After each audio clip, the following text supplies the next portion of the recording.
How many generations now have gone on since the Industrial Revolution? And if that really was such a turning point for the home and family worship, family discipleship, if you didn't stay very, very intentional about keeping that a priority of your home, we are many generations away from that practice. Right. So when you look at families and go, hey, disciple your kids, of course they're looking at you like you have three heads because It's been about 6 or 7 generations. Yes.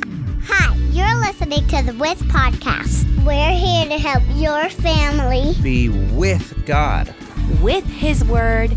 and, of course, with each other. Our hosts are Martha Harvey, our mom and favorite children's minister, and our dad, Dallas Harvey. He's a worship leader and a preacher. But enough about them.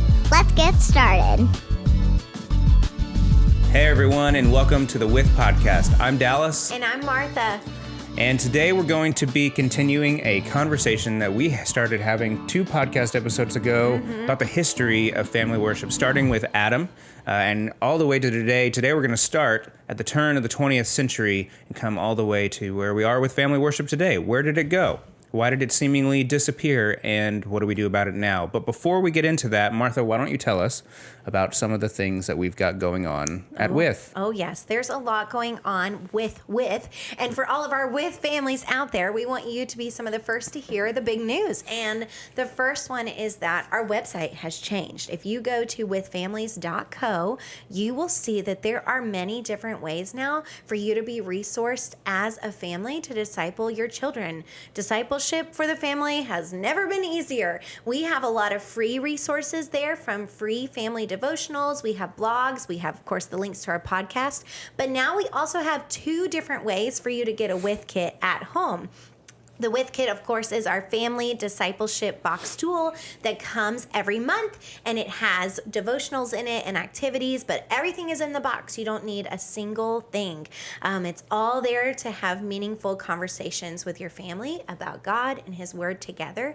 And so the 2 different ways that you can get the With Kit is either you can shop individual kits now. You can pick which one you want and just have it delivered anytime. Or you can subscribe and save, and that will subscribe you to a With Kit that comes every single month at the first of the month. So you have a whole month of family discipleship tools ready to go, and it comes right to your door.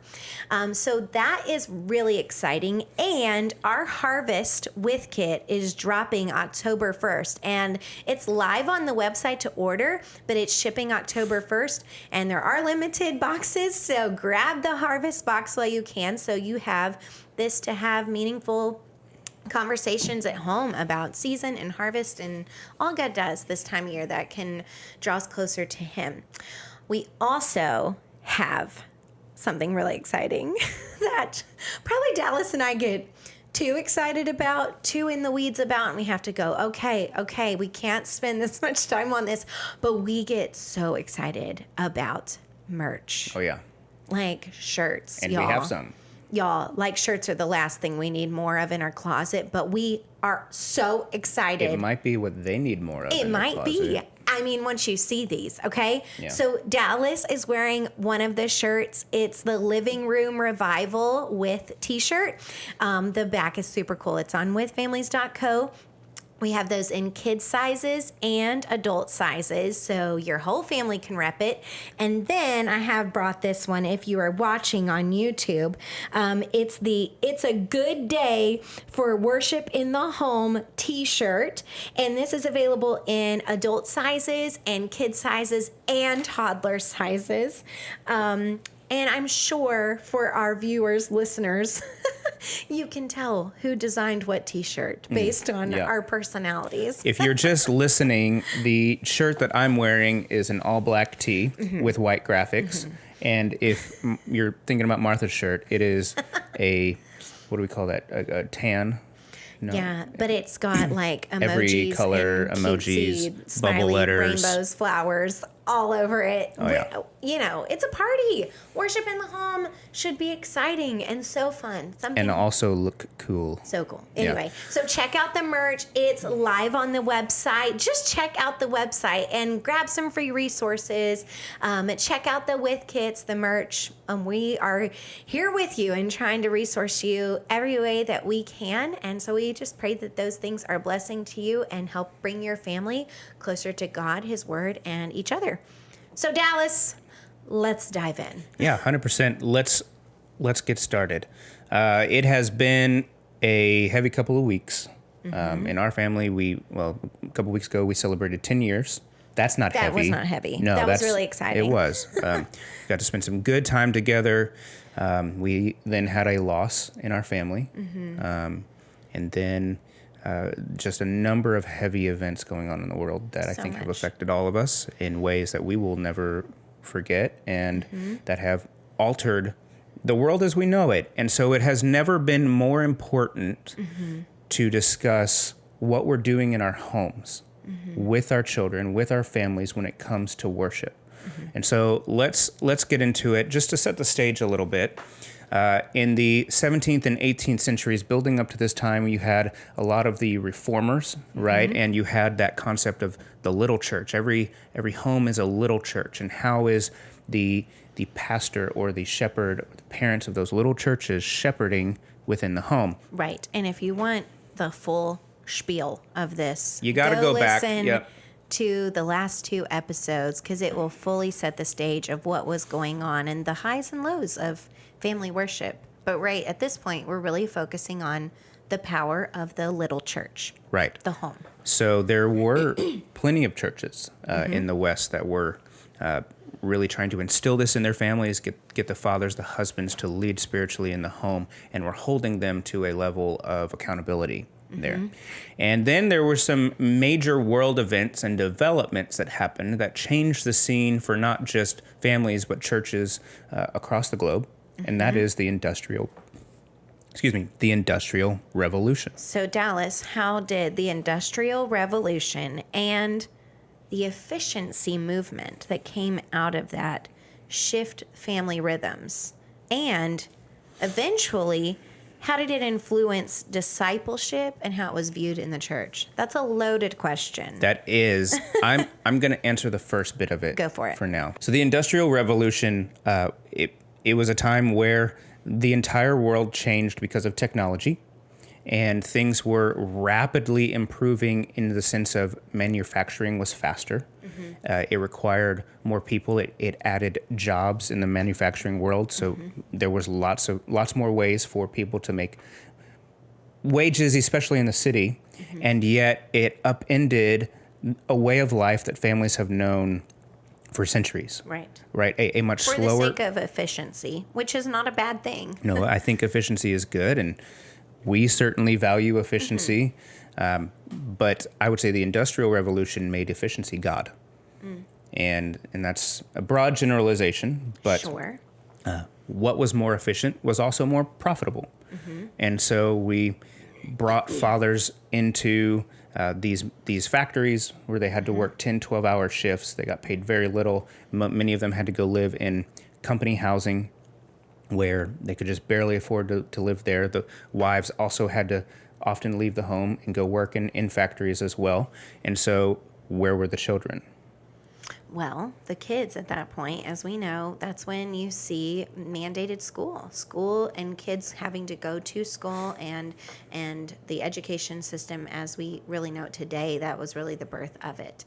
And so industrial and efficiency now has not just impacted the work, but it's impacted the home and where everyone is physically. The family is now split and everyone's going different places every day for the sake of efficiency, right? And productiveness. And that's what you saw in the Industrial Revolution. And for a while, those children, even before they went into schools, they were in the factories, right? And there are accounts, especially in England, in London, where the orphan children were just seen as little laboring pawns, and they were put in terrible circumstances. So family values certainly weren't a priority of the Industrial Revolution.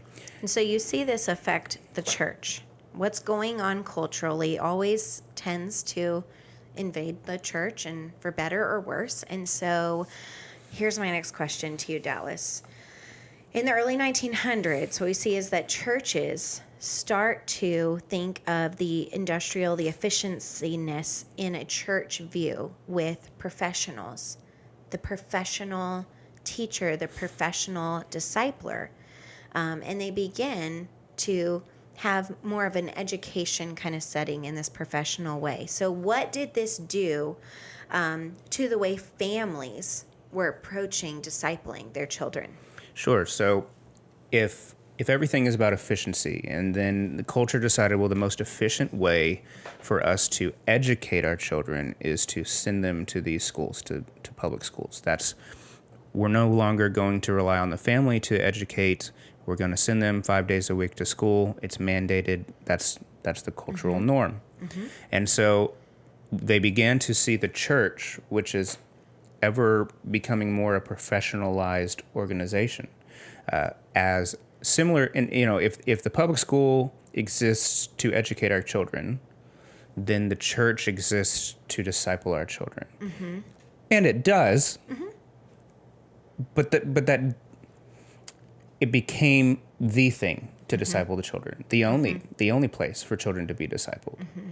So yeah, go ahead. So then in like the 1940s, 50s, you really start to begin to see this new idea of the teenager, which wasn't even a term until like mid 1900s, because you had these adolescents that didn't grow up and just go right to work or helping the family. They were like growing up and then got money from their parents, and it changed commerce. It changed again the way the whole world was working, because you had the development of a teenager.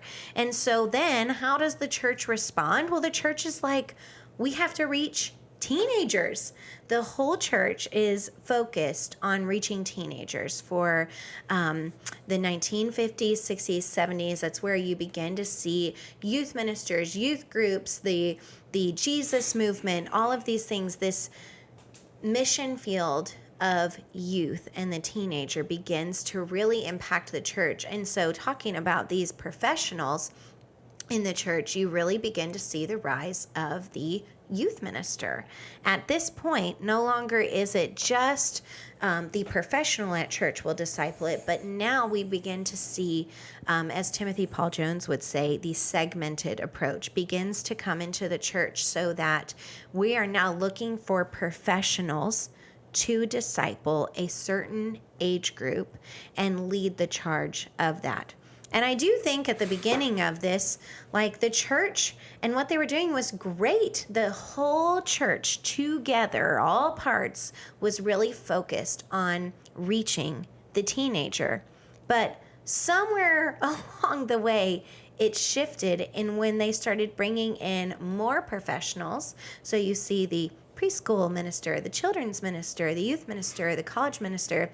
Now the shift is not the whole church is reaching this group, but now this one minister is tasked to reach that age group. And it totally changes the way church is going about discipling and really forgetting the family unit. Because just as they would wake up and all go to different places during the day, when they came to church, and what we really know church today now is we go to church, we walk through the doors, and we all go to separate places.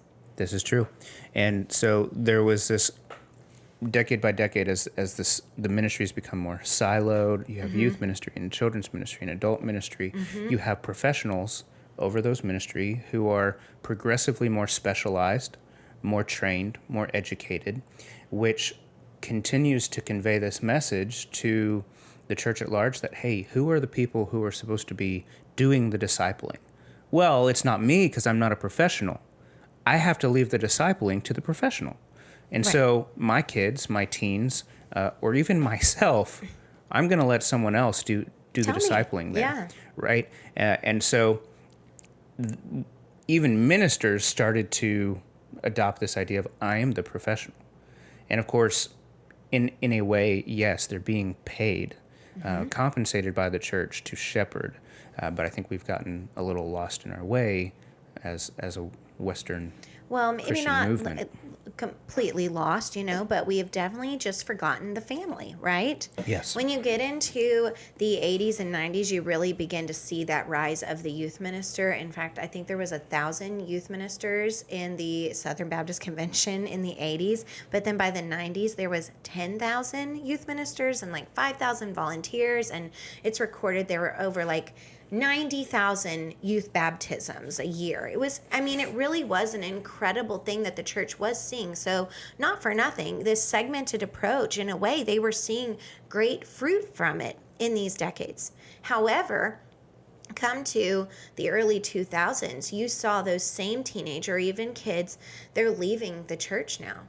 And why is that? Then the church really had to do some reflective work of why are kids wanting to leave the church. And it used to be at like age 18, then it was 16, and now it's showing that children will decide by age 11 or 12 if they are going to leave the church. And when I say leave the church, I mean like when they have the power to determine where they're going to be on a Sunday, they have determined at that age that they no longer want to be a part of this church thing that their family does. And so it makes you wonder, why? Why then do they not want to be a part of it? Mm-hmm. So why would you say, after all of that and reaching the youth and the change of how church and their segmented approach, how did that affect the family? Well, to answer the question of why wouldn't teens want to be a part? I think it's because teens are, generally speaking, brilliant. They're excellent observers.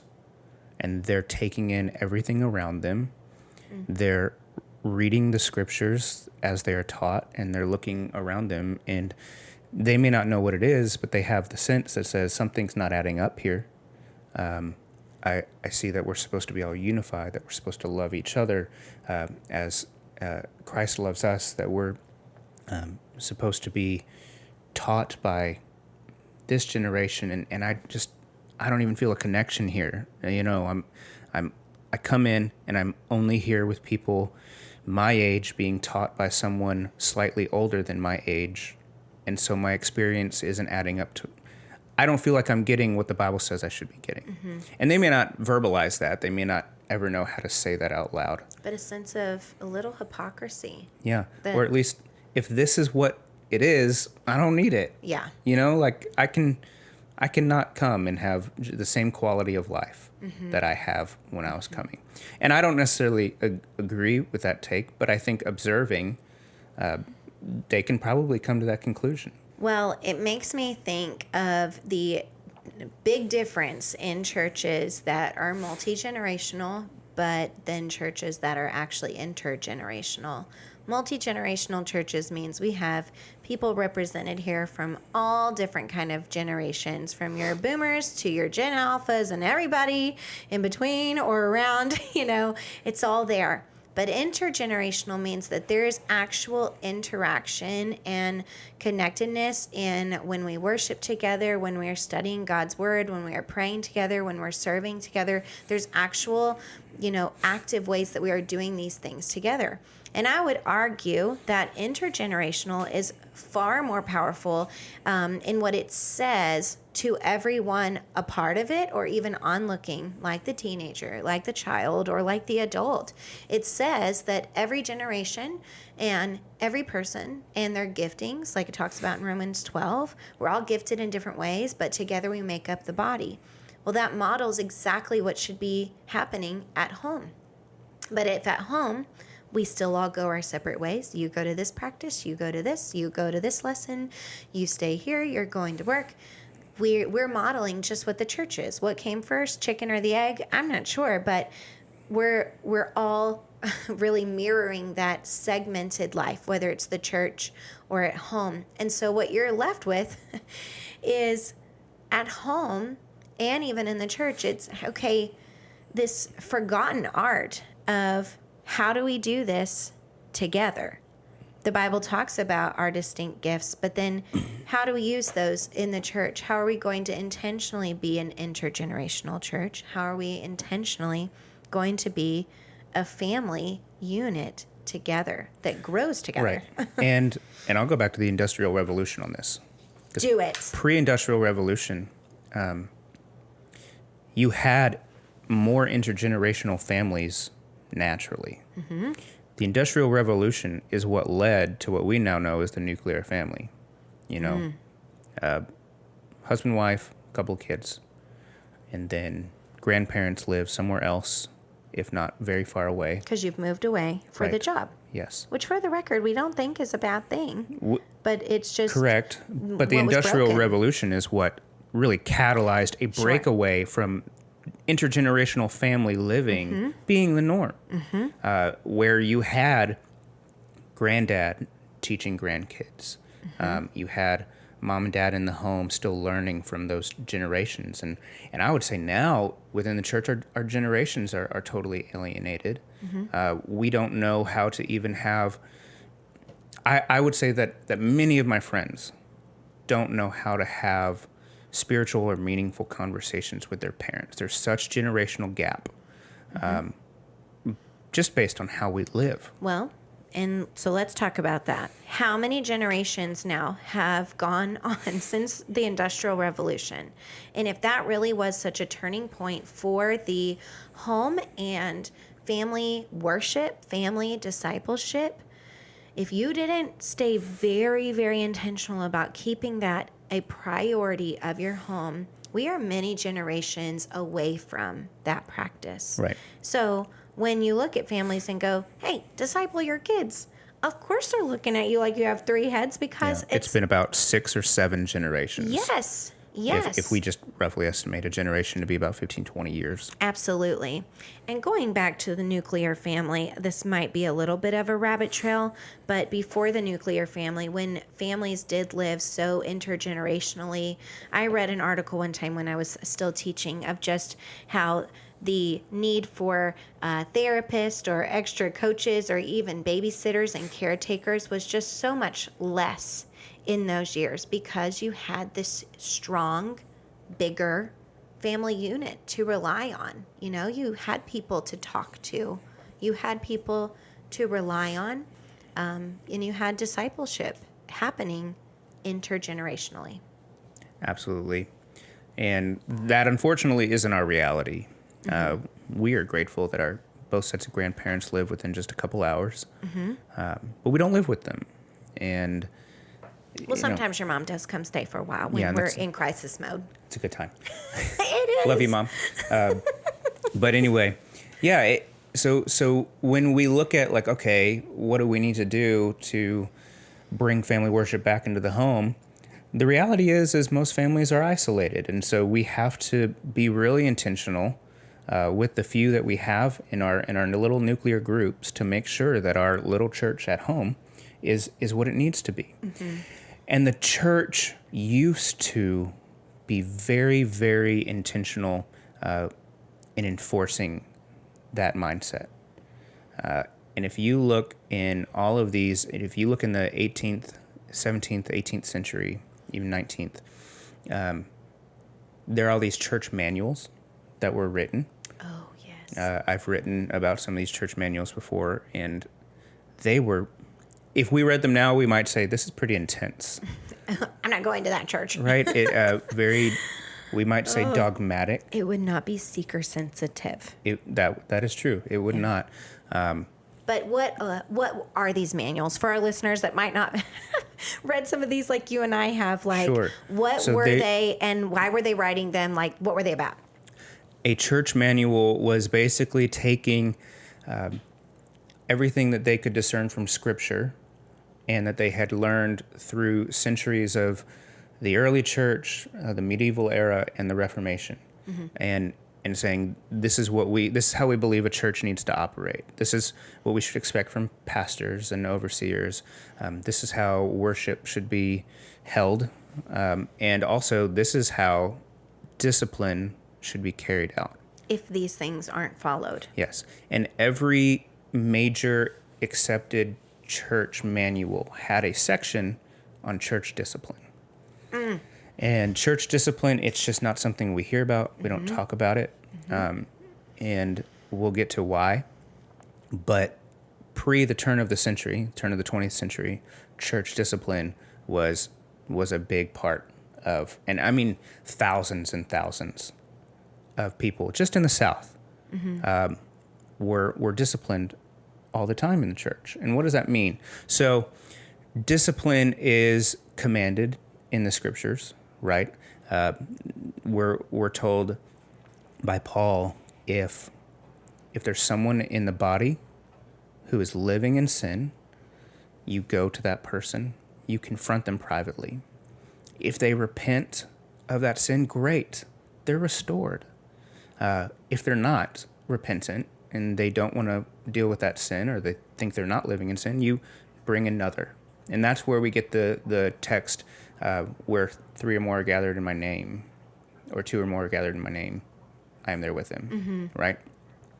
It's talking about when you confront sin with an alleged member of the body of Christ. And then if still after that confrontation they're unrepentant, you bring it to the body, right? And But just to the point of it, that it was such a common practice, because it was in this manual, that church discipline, I mean, like, we literally would probably go like, what? You know, it's something either very hush-hush or handled in a more private way, at least in the churches that we have been a part of, or it's just not there at all. But it was so upfront, this is our manual, this is what we expect from you in this church, and if not, like, discipline is going to be a normal practice here. Yes. That, I mean, obviously I wasn't there, and, you know, you're never, like, cheering that you get to be disciplined, but it was at least an expected act that was going to happen. And so when you were, I can't help but think that they were, like, knowing that it was because they wanted this family or this person to be brought back into the community of the church and closer to God, because what keeps us from God? Right. Our sin. Because it was a big value that the church is the body of righteousness, right? And they weren't going to tolerate public unrighteousness. And so they disciplined. But of the things that they disciplined included passive infractions. So not just the act of, okay, here's a case of adultery that needs discipline. Here's a case of abuse that needs discipline. But also, you know, Brother Johnson has not been attending church. He has not been communing with the body regularly as commanded in scriptures. And so we will go confront him. And in the same way, he has not been shepherding his family as he's commanded. And so we're going to confront him. We're going to try to restore him and build him up. So they had this corrective discipline. They also had formative discipline, which is what we would call discipleship, spiritual formation, trying to push people in the right direction, right? And if we can formatively discipline someone enough, then hopefully we never have to corrective discipline someone. But yet those cases arose until, like, overnight, at the turn of the century, discipline disappeared. Do you know why? I think I remember. Why? Dancing. Yes. So there were dozens. As one who studied dance in college. In any healthy church, there was a culture of discipline, but culture was very confusing at the time. Sure. And there was this particular case in Georgia where a church had a bunch of family members, or church members who were part of a local social club. And it was known that at this social club there was dancing.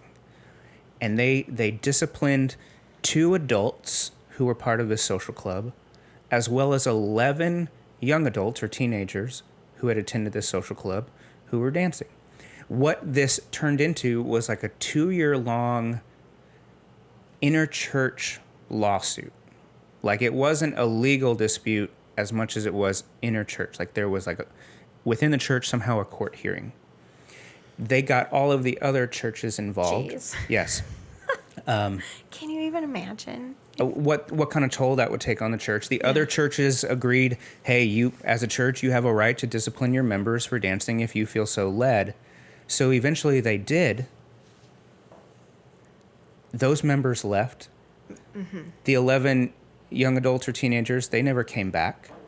And after that, not one case of discipline has been carried out at that church since. And that was in like 1905, 1907, something like that. Wow. And that was what the trend that a lot of churches were seeing if we are corrective disciplining people, we're going to lose everyone. And so overnight things shifted from corrective discipline and accountability to this mindset that was, okay, if we can just provide so much formational discipline and overload people with programming, then they won't have time to commit sins that need corrective discipline. And so you get these professional ministers, you get heavy programming, and you can see where this goes, right? You get Sunday school, you get youth events, you get Wednesday night activities, you get all of these things that were, I think, good things meant to drive people towards spiritual formation. Yeah. In place of ever correcting the wrong. Now, just to clarify, my daughter had dance rehearsal this morning. Yeah, we love dance. Yeah, we dance all the time. I'm not much of a dancer. But my point is because of that one social confusing issue, the church threw their hands up and said, we are tired of disciplining our men, our women. We're tired. We're weary of They it. threw the baby out with the bathwater. Right.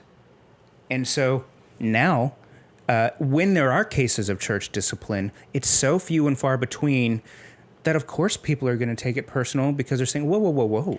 Or You're gonna there's discipline- not anything to model it after that you hear of these horrible situations Yes. of how people are drugged through just awful situations that create a ton of church hurt afterwards. Right. There's no standard. They can't look back and say, hey, we're only disciplining you the same way that we disciplined such and such family last year or last month. This is just what we do. And so, of course, it's always going to feel personal. Now, here's where it gets even trickier for the church. Say a church wants to say, hey, we need to hold our men accountable. We're going to try to discipline them lovingly, try to restore them back to grace, build them up.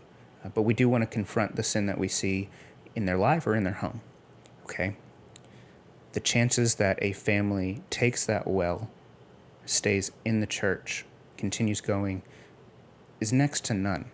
What are they going to do? Leave. Yeah, they're either going to not go to church anymore, or they're just going to say, okay, we'll go down the church Let's down the just road. Go to the next one. Right. Yeah. Before the turn of the century, one of the things that was really prominent in churches was membership cards. When you left a church to go to another church for whatever good reason, the church that you were going to expected a letter of release from your church. The letter of release from your previous church said you were in good standing.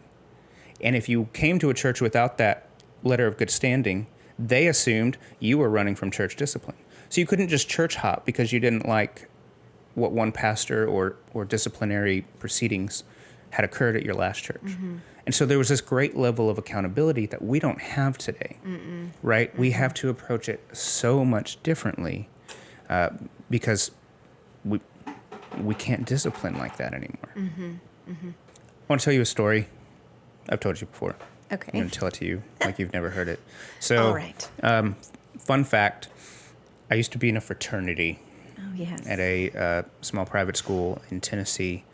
And when I joined, when I originally pledged, there were a number of brothers who had great esteem for the fraternity. And they showed it. And as a result, we were required to do a number of tasks to learn about the fraternity, get to know the brothers, and in general, earn our role, our spot in that fraternity. And we did. You know, we went through that, and as a result of that process, when we were initiated, we valued that fraternity. We were really committed. The year after, all of these anti-hazing laws were passed down in the country, and each school kind of placed their own policies for protection of the students, which was good. Yes, I remember that. Ours was not a particularly haze-crazy fraternity. But what you saw is the policy at this school was that you could not require a pledge to do anything for entry. And as a result, that next class of pledges, they didn't care. They could have cared less about that fraternity. They were not committed. They barely showed up. You couldn't hold them to any standard. And I, within a couple years of me leaving, that fraternity got kicked off campus for all kinds of stuff. Like, it just fell apart. There was no commitment level. And so what you start to see over the next 50 years is a church continuing to lower the barrier for people to come and be a part. Which we would call the seeker-sensitive movement. Right. And the mindset behind the seeker-sensitive movement, let's just get them in the door. And if they're in the door, then we'll work on their hearts. Then God will move once they're in the door. But then they can become part of the church, a member of the church, without having to give up much at all. It costs them nothing and therefore means little. And this is a broad generalization. Yes. But the place we find ourselves now is the church trying to figure out how do we make this covenant between Jesus and his church, becoming a church member. How do we make that matter to people? And because we haven't had accountability and discipline and real church member covenants for 100 years, it's really hard. It's really hard. So what do we do next? Well, let me just tell you the answer to fix it all. That's not going to happen, by the way, because Jesus just needs to come back. Right. But I think where Dallas and I, we've been in ministry for over 25 years collectively, leading and serving in different ways. And I think this issue of family worship, family discipleship is so heavy on our hearts because we realize that the church can only go as far and the church will only change as much as the home changes. And when you have a segmented church or a segmented family, a fraction family, like we're all broken up, we're going different ways, doing different things, and the same is true in the church, there's not unity, there's not discipleship happening together, whether that's in the church walls or outside of it. And especially if it's not happening outside of the church walls, then your children usually just see hypocrisy and want nothing to do with it, and then they're done. But then you also see the seeker-sensitive movement, and where churches are just trying to appease to get people in. But then what's the cost? What actually separates them from the world? So what I do see now happening in churches, which is fantastic, many churches will do a covenant every year with their members, similar to what you were talking about with these manuals and what they're expecting of their church membership. Some churches even have their church membership renewed every single year so that there really is a cost. There really is accountability. And those are words that make us, get a little uncomfy, but there's accountability in the Bible. There's conviction. Like we said, the thing that separates us from God is our sin, but he wants us close to him. Thank God for Jesus and what he did so that we can be forgiven, we can be restored. So what I see happening right now, if I had to just say what I see happening right now in the church, is parents are busier than ever. Homes are as scattered and scheduled heavier than ever before. And I feel like parents and families have this longing of this is just not the way it was supposed to be. And they might not be able to put it to words of then what is it supposed to be? But I would argue that it all comes down to family worship and family discipleship and the ownership of parents taking their God-given calling to be the primary disciple makers of their children, which Timothy Paul Jones talks a ton about, and how we've missed that calling and how we have given our roles to the professionals. It was efficient. It was industrial. It was what everything was doing around us. So why not focus on these different age groups? But then fast forward generations later, we have given away the call to disciple our children. And so we're left, as you said, 6 or 7 generations later going, what do we do? How do we disciple our kids? Like, do we just start at Genesis and read through the whole thing and hope they track, Yeah. Like, most parents, when I say it's time to disciple your kids, like, it's a partnership, the church and the home. We're doing this together. Most look at me like, that sounds really, really great, but I don't even know where to start. And I think that's why this is so passionate on our hearts. Dallas and I, some of you may know this, some of you may not, but we grew up in pastors' homes. And our families, I would say, did their very best to lead us to the Lord. But a lot of what we learned was in the segmented professionalisms of the church within a children's ministry or a youth ministry. And we are products of that. And we love our parents and we love what they instilled in us.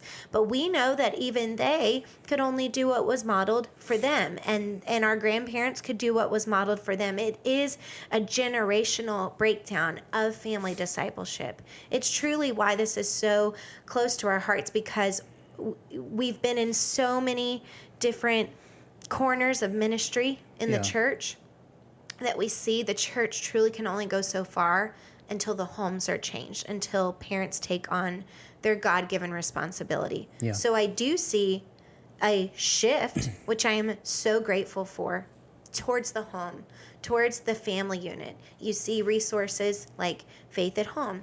You see the homeschooling movement coming up. You see a lot of more hybrid schools happening, and parents truly wanting to be a part of their children's formation, whether that's educationally, but what we're talking about here is spiritually. Parents want to be a part, and that's so exciting.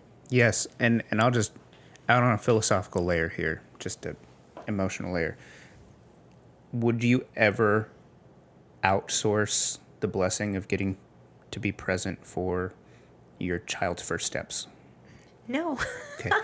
What about their first word? Goodness, no. Okay, let's. It was Mama, for the record. Yeah. Okay. let's break it down to a more trivial moment, perhaps. Would you ever give someone else the responsibility of tucking in your children at night if you were able to do it? No. Would you ever give any of those kinds of moments that we see here in the home that we would just say are so precious? Celebrating their birthday. Right. Like, outsource it. Let Because me know when they're done. Why? Because they're ours. Those moments God gave them to us. And the satisfaction, the fulfillment, the great sense of purpose that we feel as parents when we get to experience those moments. That's everything. Mm-hmm. Mm-hmm. But what is more precious than seeing your child learn to love and walk with Jesus? Mm-hmm. And yet, we've been taught as a culture that's an acceptable thing to outsource. Mm-hmm. And so I'm so excited for our generation because I see a generation of believers really wanting to reclaim that role and responsibility. Mm-hmm. And I can say that as much as we feel passionate, we're not pros at it. No. We were confronted with the scriptures. We are champions for it, but not perfectionists at it. Yes. We were confronted with the scriptures. Okay? I have 4 C's here. We're confronted. We felt conviction.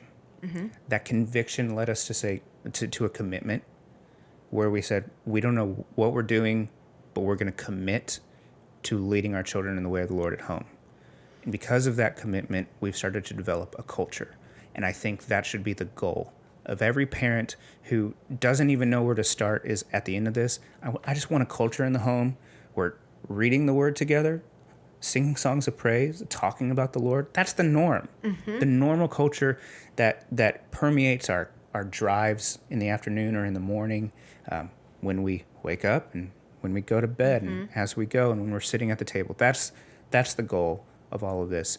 We're not going to be able to fix the church right away, all of the woes of the world, but we can start developing a culture. And that's what this is all about. Mm-hmm. What With is all about is worship in the home and starting that culture that we experience joy from and helping others to develop that culture as well. Yes, it's truly why we're doing what we're doing.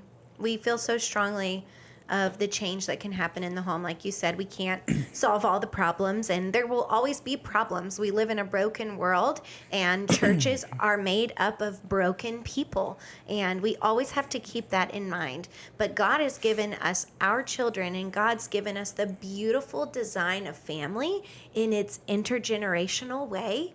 And when we really lean into how God has designed the family and how he wants us to disciple our children, and for us to even be discipled by our children at some times, or at some points, and other times discipled by our parents or other family members or our church family members, it's really beautiful what can happen. We're here to reclaim the home as the discipleship hub, though. Right. The church is an extension of that hub, but it's not the main hub where our children should be discipled, where our families are relying on that to solely grow them in their faith and their walk with the Lord. The home is where it starts, and if our children don't see it in the home, they know that this is something that's just a Sunday thing, and their eyebrows begin to go up early. But we are here to reclaim that discipleship hub in the home, to That's bring right. worship into the home. 100%. And you may have heard people or have this, you look at the world, you watch the news, you get on Instagram and see all the things that are happening. You say, Lord, the world needs revival. Amen. It needs Jesus. But we know that that revival can't happen unless there's revival in the church. Mm-hmm. We also know that that revival in the church can't happen until there's revival in the home. Yeah. And that's where we got this whole living room revival thing. We want revivals happening in your living room, at your kitchen table, in your minivan, wherever you are, that revival to take place in your family for God's glory and your good. Again, I'm Dallas. And I'm Martha, and thank you so much for joining us on the With podcast today. We hope that this leaves you feeling encouraged and excited to go start. Start with one small thing in your home to bring discipleship into your home and to bring worship into your family's home and everyday rhythm. Martha, if they were to do one thing tonight, if you needed to give them an idea, what would you tell them to do? Pray. Just pray together. Pray. Have everyone Start pray. with prayer. Yeah. Enjoy that moment. Relish in that worship. Not a fancy prayer, like a for real, just the way we talk. Amen. To God prayer. All right. Thanks, guys. We'll see you next time. Bye.